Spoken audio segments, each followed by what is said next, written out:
Hey everybody, I just wanted to give a quick little shout out and thanking everyone for all of your birthday messages, your well wishes and blessings. Really warmed my heart to get text messages and these posts on social media and phone calls, and very much appreciated. Wanted to at least drop a line and maybe a little bit of a limud as we near the end of the Torah reading.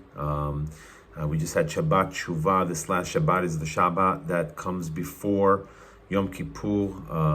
We're in the midst of the days of War, Aseret Emet Shuvah, the 10 days of repentance between Rosh Hashanah and Yom Kippur. Coming up on Tuesday evening is Erev Yom Kippur. We begin the fast and just focusing and reflecting on life and if you will, through the Torah portions as we read through it, and reflecting on Moses, Moshe Rabbeinu, and the journey that Moses has had to have gone through, which eventually leads to the realization that he in fact will not be guiding the people of Israel from one side of the river, Jordan River, to the next, to the promised land, essentially, after 40 years of guiding the people of Israel through slavery to freedom, having received, delivered, if you will, received and delivered the Ten Commandments, and giving his life to the needs of the people. And yet Moses, Moshe Rabbeinu, did not merit crossing the Jordan River, so he lives to 120, and he's buried before ever crossing the river.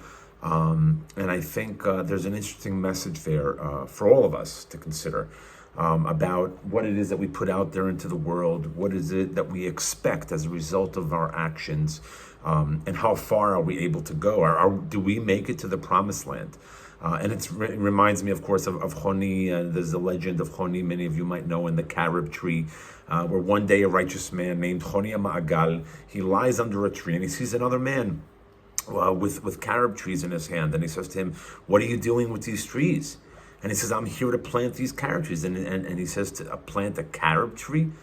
And Choni wonders, he says, "Don't you know it takes like 70 years for a carob tree to grow?" And he's like, "Do you really think you're going to reap the benefits of your labor and enjoy the fruit of your carob tree?" "No," says the man.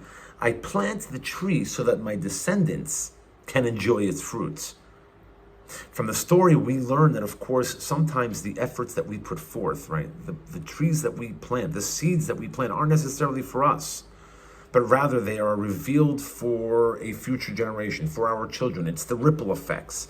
It's the aftershock of the actions that we take.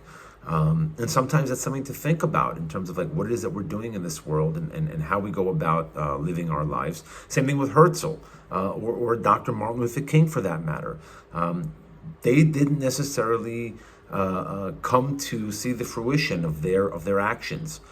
They weren't able to actually see forth the changes that they hoped were going to be implemented, right? To see their dreams actualize.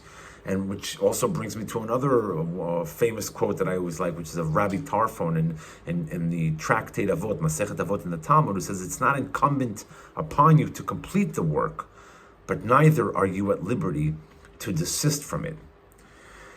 And in our society, and sometimes in the modern world, we're accustomed to quick results, right? We want to search for something online. We hit enter and we expect answers. We want to order something from Amazon or whatever online store that is, and we go on and we plug it in, we put in a credit card, and we expect it to arrive in delivery time in no time. But sometimes the things that are a little bit more meaningful in life take time, and we're not always there to witness the impact of our actions. But indeed, our actions have the capacity to put forth an infinite influence, right? It's not necessarily immediate, but it's something that's long-term, and something that has the opportunity to impact a lifetime, our children, our grandchildren. And so as we're preparing for this period of self-reflection, which we are in, but of course leading us to Yom Kippur, something to think about. Something to think about is how we engage in this process of self-reflection, knowing that it's really a marathon. It's not a sprint. It's the long journey that we're taking on, and important questions that we have to ask ourselves. Right? Who am I? What am I doing here? And hopefully through this process, we'll be able to recognize that it's not just about the short term, it is about the long term.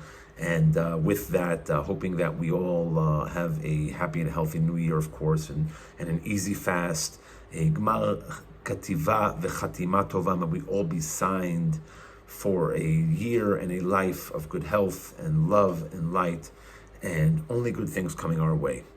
Shana Tova Matuka, Gmar Chatima Tova, Am Yisrael Chai.